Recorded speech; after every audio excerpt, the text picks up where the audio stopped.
What is going on, everybody? Welcome back to the Atlanta Falcons rebuild. Exciting second offseason ahead. We have established a young quarterback that we feel really good about here with Zach Wilson. We have decisions to make with Matt Ryan. We've got some veterans to make decisions on the defensive side of the ball. Namely, three guys here. We have Isaiah Oliver, who had a really nice season for us in a contract year. Ricardo Allen, who actually makes the Pro Bowl, believe it or not, in his contract season. So some D-backs stepping up. And then Solomon Thomas, the breakout story of the year. We will have a player review of sorts for him to compensate for Madden's, let's just say, lack of a nice development system. So we'll address that come Super Bowl week. And then lots of other guys just up there in terms of contracts. So Dante Fowler, obviously Matt Ryan, and maybe some other names here, Julio Jones, that we might talk about moving on from. We currently don't have any cap space to re-sign anybody for next year. We're really in a hole financially. Just a couple things to check on, though, before we get to all that stuff. Someone in the comments requested I check on Justin Fields. We passed on Fields to take Zach Wilson. And Fields, just an okay season. 28 touchdowns, 15 picks. Kind of that gunslinger mentality, 61% completion, just a 90.5 quarterback rating. The Broncos also just finished 5-11, so no regrets at this point on the Zach Wilson pick. I will take a peek at the playoff bracket now. So the Browns take down the 1 seed in the AFC, continuing their surprising dominance of sorts from the 2020 season.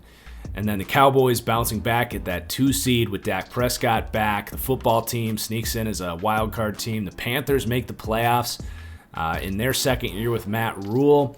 Bengals make the playoffs with Joe Burrow. So I'm going to predict a Cowboys-Browns Super Bowl this year. We'll see how it all turns out. Nick Mullens sneaks in there with the Saints. So at least a couple NFC South teams representing the NFC in the playoffs this year. We're going to skip ahead to the Pro Bowl and just see who all made it from the 2021 Atlanta Falcons team. So Mitch Trubisky rejuvenating his career for the Chicago Bears. Did we get anybody on offense? No offensive players, it seems, for us in the Pro Bowl. We got to work on that moving forward. But for the defense, Solomon Thomas, clearly worthy of that boost. Down there as a 72 compared to the rest of these Pro Bowlers here. And then at linebackers, surprised, honestly, none of our guys made it.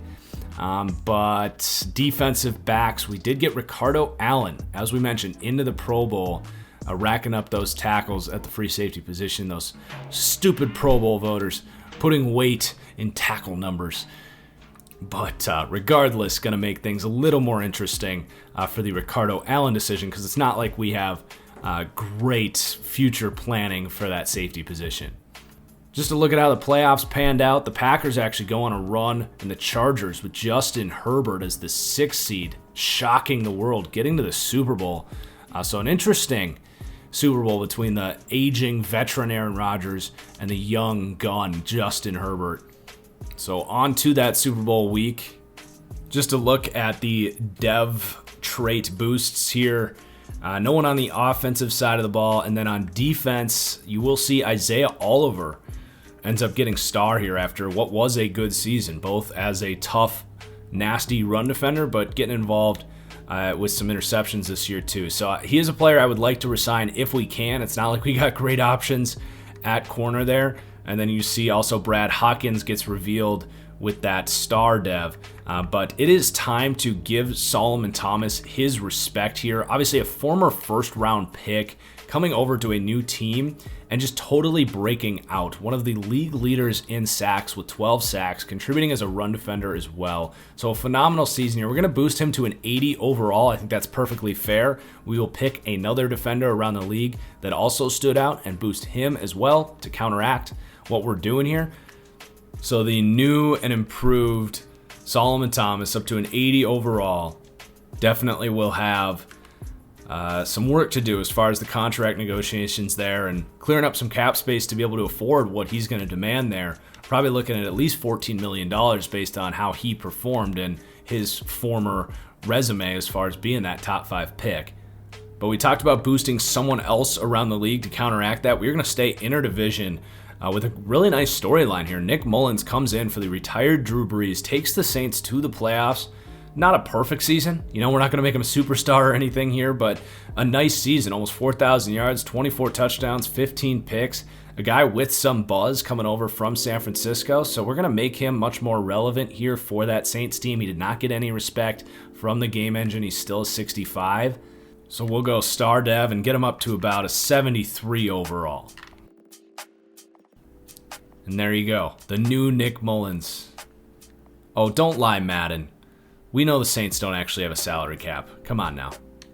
And just like that, we are on to the re-signing stage. Packers-Chargers Super Bowl. Let's see who wins it.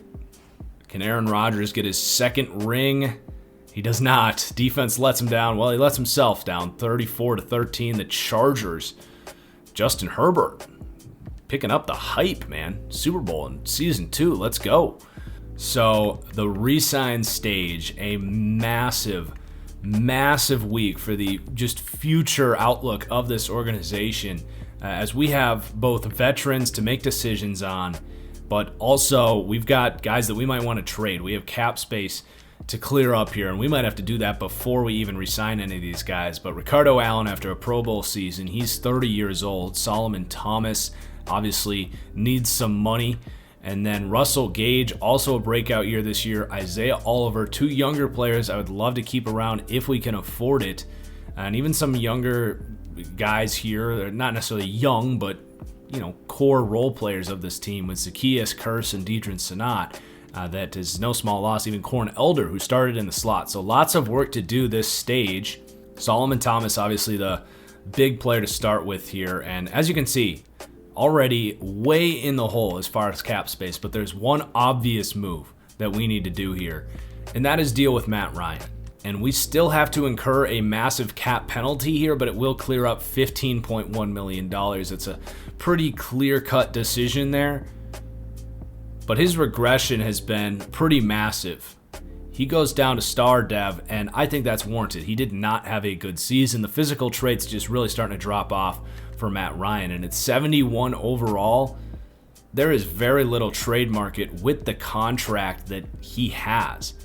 And just looking around the league, it does not seem that he would be an upgrade to any single team in the league. The Panthers maybe, but I have no interest trading him inter-division.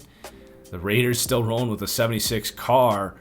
The football team might be a fit there with a 70 overall Dwayne Haskins. Nick Mullens did what he did for the Saints. Steelers have Trey Lance.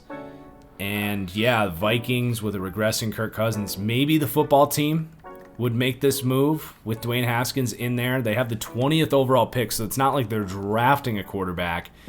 This would be the Alex Smith trade all over for them. And I think that might be the only place that makes any sense. And they aren't even interested for a third. Can we get a 5th for him? At that point, we might as well just do Matt Ryan the respect of releasing him. Let him pick a good scheme fit and maybe figure it out somewhere else. But we're going to have to release Matt Ryan. It hurts, but the regression was real, man. You could tell that he just didn't have it this year. And that's going to be a good start for clearing up some cap space. But obviously that cap penalty is something we're going to have to manage. So as far as our other players go, Julio Jones is actually a massive cap penalty still. Tons of guaranteed money on that contract. Does not make sense to move on from him. We're going to bring him back for the rookie quarterback. Hayden Hurst, a pretty big cap hit there on that franchise tag. Dante Fowler, a pretty clear release here. He has not been a factor for us.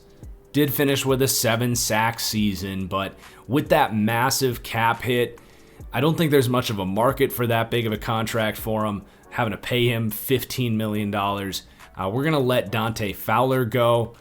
We got Solomon Thomas that we want to pay at that position. Tyler Davison, another veteran release we're going to go ahead and make here. That cap just getting too expensive for a team here that we just need to get creative with the cap space here. Not much of a market for a player like Tyler Davison, so we're going to let him go. And that is really the best we can do. That's going to make things tough. We cleared about $30 million. I don't know how much money we're going to have to re-sign these guys. We definitely will have enough for Solomon Thomas, and he's asking for about the right amount there. I think, a 3-year, about 14 per year after a 1-year breakout. I think that's pretty good market for him. Hopefully he says yes to this and we don't have to franchise him. Yep. So Solomon Thomas is back for 14 per year. Russell Gage here is asking for about 6 per season. That is about what I want to pay him, but this is, we can't move on from Julio Jones. I don't think that's the best use of money. I would probably rather re-sign Isaiah Oliver. 2 years, 6.14 is what he's asking for. I think that's probably about right. He has not had the best career here. He had a decent year, but it wasn't anything crazy. So we're going to bump this up to a 2-year, $6.7 million contract. Decent value for a young corner who still has potential but just hasn't reached it yet. A bit of a prove-it deal, but it is 2 years, and he wants to play for a new team. I thought he was going to take that contract, so maybe we can get him in the free agency once we get back to it. I think Russell Gage is a player that we definitely would like to bring back if we can, but at that price tag, I'd rather hit the open market. Maybe we can get cheaper there. He's been so awesome for us. It's tough to make that decision, and I'm almost talking myself back into him as we go. He is 26 years old, and he really has been a playmaker. So I'm going to kind of pump fake myself back into this idea. He was a breakout for us. I don't want to risk losing him. So 6.7 mil per year over 3 years will get him to 29 years old, where he would be able to earn another contract. That's going to be the deal here for Russell Gage, and he is going to stay. So I feel good about making that decision right there. And then the rest of these guys, I think we're just going to have to play the market. Isaiah Oliver is a loss. Not ideal there. Maybe we can still get him back, but you can't say we didn't try. And now free agency. Definitely some stars hitting the market this year. Jair Alexander with the Packers cap issues, not able to give him that massive contract he wants. Mitchell Schwartz up there in age, but he can still ball. Some pass rushers, Landry, and then Adoree Jackson at corner. So a good group of corners this year. A good right tackle in Brian O'Neill. Unfortunately, we probably just don't have the money to play ball with some of these bigger names here. Only 7.07 room in cap space. So we got to get really creative here. Probably not going to be spending a lot of money in the first week and looking for some more budget signings in the second week. And there's no names really popping out to me right away, unless we were to make an offer back on Isaiah Oliver. But Oliver has 2 bids already. I don't love the options above him, so I am going to try to get back in here, try to get him to come home, if you will. And he is going to be getting a 4 million over 2-year contract here. That does put him at the top and would leave us with over $3 million for some budget signings. So let's see if he likes that. We'll go to stage 2, and he does. So he plays the market, maximizes his value, realizes he's not going to get a huge contract there, but a bit of a prove-it 2-year deal for him to come back home where he played well. So a good move for both parties, I think. So time to look at some budget offers here. That running back room not looking great here. Would definitely consider bringing Ito back on a really cheap kind of veteran minimum contract. He's not getting any offers here. And I do feel like there's actually probably some roster spots that we could open up some cap space. Keith Smith, for some reason, has a decently hefty contract here. We take a little bit of a penalty, but that's actually good cap space there. 1.3 million. We will have a hole at fullback. We got a bunch of receivers on roster here. Some of these practice squad guys, for some reason, eating up a lot of cap space. So Brandon Smith, will let him go. Emir Smith-Marset, will let him go. Really, all these guys, close to $1 million. So that's actually going to clear up some pretty solid cap space to play with here. That was actually about $5 million. And that's the extent of those types of contracts. It does open up some more holes on the roster, of course, but we got a pretty deep group of receivers. Let's head back in here. We should have a lot more cap space to play with. There you go, 8.4 this time around. So we need a free safety. We need some pass rushers. Could potentially upgrade the offensive line a little bit. Does look like Ricardo Allen gets swooped up pretty quickly. Kareem Jackson, a veteran hanging out here, 34 years old. He could play some free safety for us, would give us a Band-Aid. Someone to consider, but I think I might actually go with the more speedy, rangy, true center fielding type here. Just a 1-year deal for Sean Davis to come in at free safety. Definitely somewhere we might be drafting a guy, but a 1-year, close to a veteran minimum contract. I think he will like that. I'm going to offer Ito Smith a 2-year, almost $3 million contract to hang around as the scat back here. We need a fullback, so we could potentially actually upgrade with a younger player here for cheaper. Clint Ratkovich out of Western Illinois. Tight end, we're good. O-line, I think I'll just run it back with what we have. Schwartz is starting to get offers. He's the only one that would be a true upgrade over Caleb and Gary, so I'm going to run it back with what we have. And then, yeah, on the defensive line, Carlos Dunlap, very familiar with this scheme. He's played in Seattle, so someone to consider there, opposite of Solomon Thomas, but he's kind of more that big-bodied guy, just like Thomas. Any more speed options? Marcus Davenport getting an offer there from the Patriots. Randy Gregory is an option as that troubled speedster off the edge. Kamoko Toure, definitely an option that I like, but he's getting some pretty big offers there. You do have Lorenzo Carter here, not working out for the Giants. He wants a 4-year deal for $30 million. I'm not going to give him that much, but he's not getting any offers. So if the market would allow us to give him a 2-year deal, almost similar to what Isaiah Oliver got here, 2 years, $7.5 million. I don't know if he's going to like that much, but you never know. And then I'm just going to make a couple league minimum offers to Corn Elder, who started in the slot for us last year, and Jaron Curse, who is definitely at least a special teamer at worst. Don't know if they'll like those deals or not, but it might be all they have. So on to stage 3, we do get Ito Smith, but that's it. So Chris Lindstrom, I honestly think we might be better off just paying him the contract he asks for. He's a good player, but these 5th-year options add up, and I think he's going to get like $9 million on the 5th-year option. That's probably more than we'd actually extend him for. He's not some elite guard, so I'm going to leave that there. So we bring Ito Smith back. Let's see if these other guys have a chance. Still the top offers for all 5 of them. We'll just leave it and see what happens. We have no more other money to send out here, so let's see what happens. None of them. All right, screw you guys. On to the draft. So we pick 11th. The Eagles have completely fallen apart here, and they're going to take a pass rusher early on, Randall Ramsey. The Bucks, who still have Tom Brady, grab another corner. The Broncos bust at guard at 3rd overall. Poor Justin Fields. The Colts grab a new receiver for Sam Darnold. The Jets taking outside linebacker. Vikings with a tackle. Not the best draft so far. A guard early on for the Rams. Okay, this could be interesting. There's the best player so far to the Giants. I'm usually pretty averse to trading up, but I just want to take a look. So there is a pretty studly pass rusher here out of Alabama.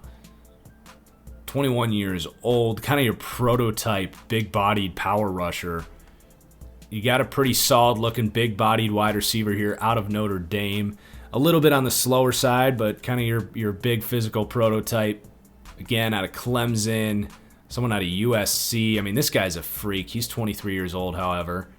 It's all right. It worked out for Ridley for us. Some speed as a deep threat here out of Boston College. Same thing out of Florida State. This is a really good receiver class here. So I feel pretty good about getting one of those guys probably in the 2nd round. You've also got a freaky speed rusher out of Auburn there.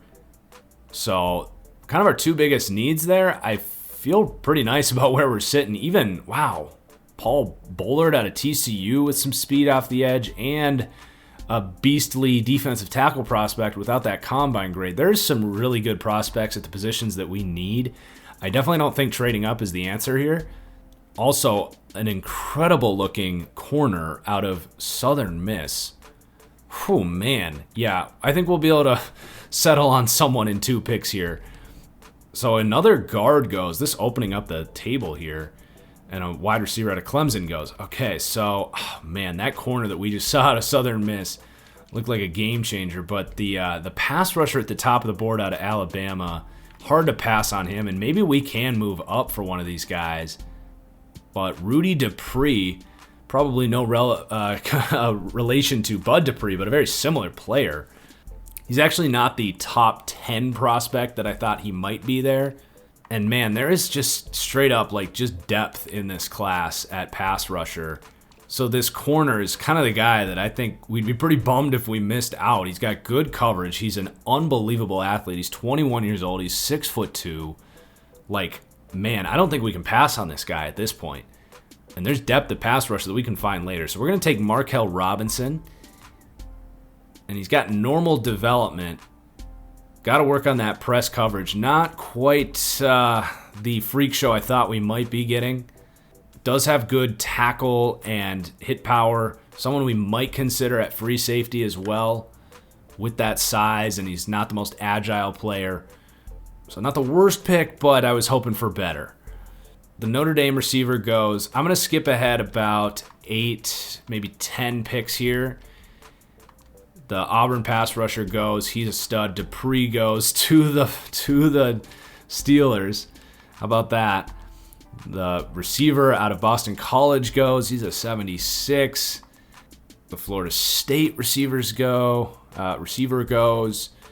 Another receiver off the board. So with the 24th pick, I feel like we have too many holes on this roster to fill out. Cap space is an issue. We still have 7 players to fill out here. Trading up in our position where we're really trying to fill out our roster and develop some youth is just not the smartest idea. You never know with these picks, as we just saw with that 11th pick. So I'm going to go to the 11th pick here. And there's definitely still some intriguing options. So you got Henry Anderson, not the pass rusher, a lengthy, speedy, big-bodied, almost Chase Claypool type of option with a first-round grade by our scouts. Julio Jones-esque right there. Very desirable candidate right there. Offensive line-wise, no one that really pops there. The pass rushers, obviously our biggest need at the moment, but I think we could probably get Cameron Graham with our 3rd-round pick, who our scouts really like. Not a super great athlete, but good pass rushing moves. So let's take our potential Julio Jones of the future here. And Henry Anderson, hidden development. He has speed. Got to work on the deep route there. It looks like he's good at running slants, and that's about it at the moment. We got to work on the deep ball ability of him, but very few better to teach him that than Julio Jones. A great pick, big, physical, tough receiver. Not going to play much as a rookie, but gives us a long-term option there for Julio Jones. Let's go to our next pick after we really hit that one. Our target is still there, so Cameron Graham, easy decision, hidden development. And he actually tests, is a better athlete than he tested. That will definitely work for us. 77 finesse moves. He is just that sort of bendy speed rusher around the corner. Has some work to do with his run defense, but he's got size. He's 6'2", 258, so we can work with that, absolutely. He's going to start, too. Now I'm going to circle back to safety, and there's some intriguing options here. 6'4" free safety is a little on the slower side. These guys are much more strong safety types of guys, despite being listed at free. This guy's got good zone coverage. But all of these guys, pretty poor testing numbers. Are there any guys that listed at strong? These guys were not scouted. Something that might be interesting would be a change from either the guy we drafted or Isaiah Oliver over to free safety. Oliver, a really tough guy, showed some of that tenacity as a run defender. And I think that would actually be a really good move for him. He's not like a heavy hitter, but he's a decent tackler. And he definitely is built like a free safety at 6 foot 210. So I might go ahead and make that move, actually. Not exactly what he imagined when he signed here, but I think that might make sense with drafting the corner. You see moves like that in the NFL of guys going from corner to free safety and having a lot of success. So we're gonna kind of imagine that here, because the free safety crop not super desirable at the moment. So I'm going to go back to the offensive line here, and it's a really good center class. The rest of these positions not scouted all that well, but we have a center here getting a first-round grade from our scouts with really good athleticism, very reminiscent of Matt Hennessy, but Matt Hennessy has developed kind of slower than we would like. I think this is a good value pick in the 4th round, a guy that our scouts are clearly crazy about, so let's grab him. And 72 overall, that is definitely a player. Not quite sure what we're going to do with him with that normal development quite yet, but a good pick nonetheless. On to the 5th round. Could go D-line, could go corner, or it could go with a running back. But here is a defensive tackle prospect that scouted out pretty well. Bigger body defensive end, but would obviously play D-tackle for us. We'll kick him inside, and a guy with power moves, block shedding, athleticism, we can definitely work with that, converting him inside, almost identical to Marlon Davidson in a lot of ways. So not a bad pick there. 6th round, I'm going to take a flyer on an athletic tight end here, Princeton Rudolph, 4.69 40 time out of Missouri, and definitely a developmental guy, but we're in a 6th round here. No surprise that he's not amazing. On to the 7th round. And I'm actually thinking about a fullback here. Although unscouted for these guys, so maybe not worth just a random dart throw.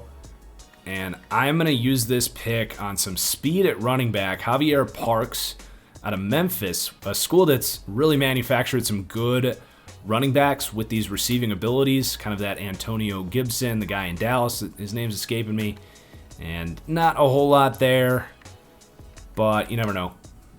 And there's your draft. So pretty good draft, I would say. We have some position changes to do. We have exactly 53 players on the roster. So we're going to slide Joe Meeks into defensive tackle. He actually goes down to a 66 there, so some development to do there for sure. And then we're going to slide Isaiah Oliver to free safety. And I'm actually going to play Kendall Sheffield as our slot corner as of right now. But I'm excited to see what Oliver can do at free safety. I think he has the physicality and instincts to play that position pretty well. Brad Hawkins, of course, getting the full start there. So now intriguing safety duo, I would say. So let's go to preseason week 1. We'll have some adjustments to make for this roster. For our focus players, I'm going to go with Zach Wilson. I'd like to continue developing Matt Hennessy at center. And then Henry Johnson, the 2nd round receiver with a ton of upside. So those are going to be the focus players this year. We do have about $7 million to improve the roster here, maybe add some undrafted free agents as well, always a good option. There's actually no fullbacks available, so we may have to find like an H-back and make him our fullback. Any decent options for that? Jordan Akins potentially. Sean McKeon, 6'2" out of Michigan, 250 pounds. That might be our answer right there. Or Dalton Tompkins, maybe. Has he got any decent lead block? Not really. Let's sort this by lead block and see what we find. Chris Manhertz. Andrew Beck, he's definitely played some fullback. He might be a good guy to go with there. So I think that's the play right there. Andrew Beck, former Denver Bronco.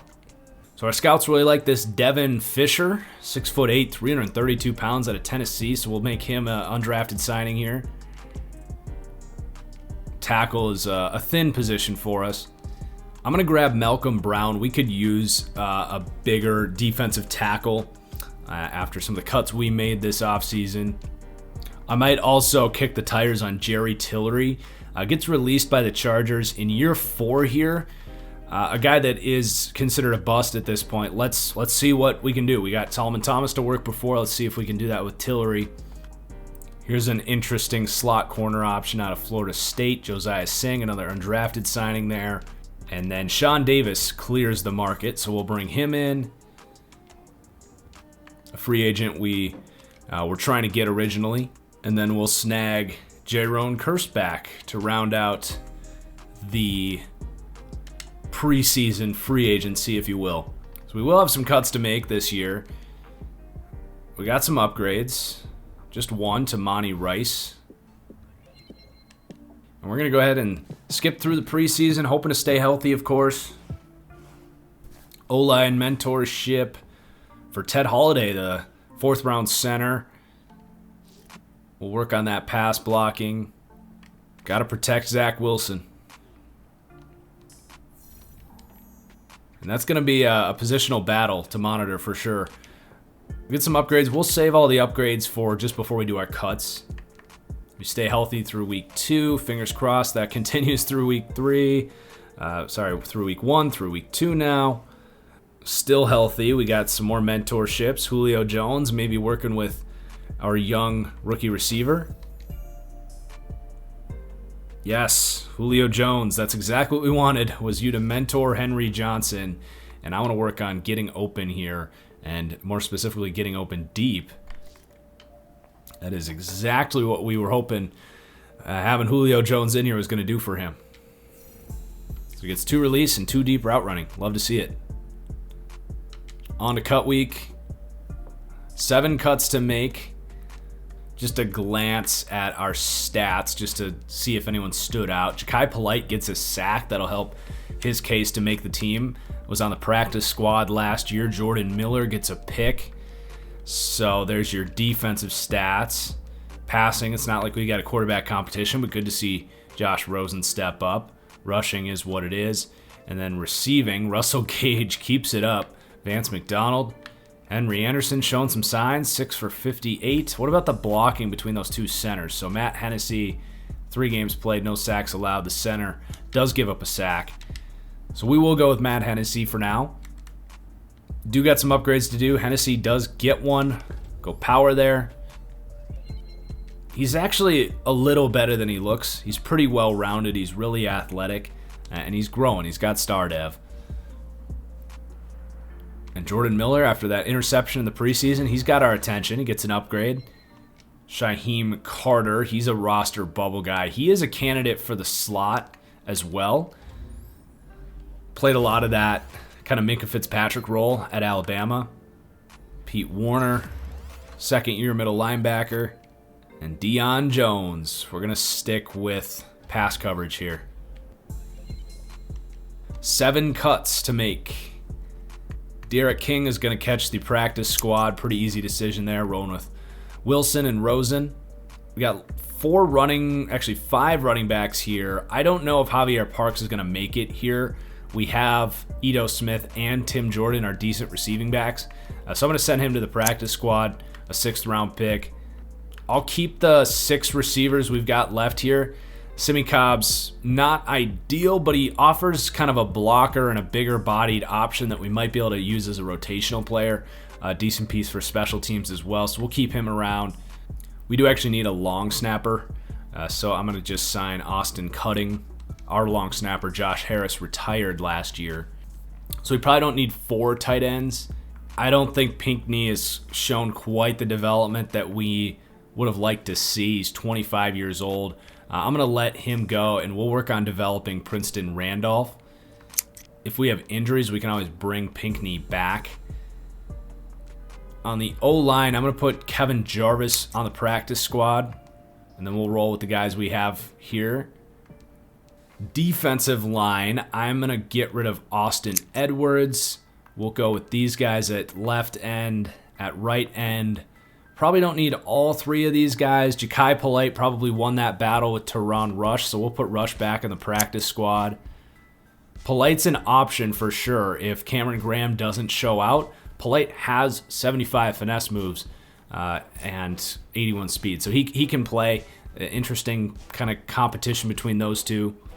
We got 6 defensive tackles here, and I think I'm going to try to keep that if we can. I'm going to practice squad probably Pete Warner here.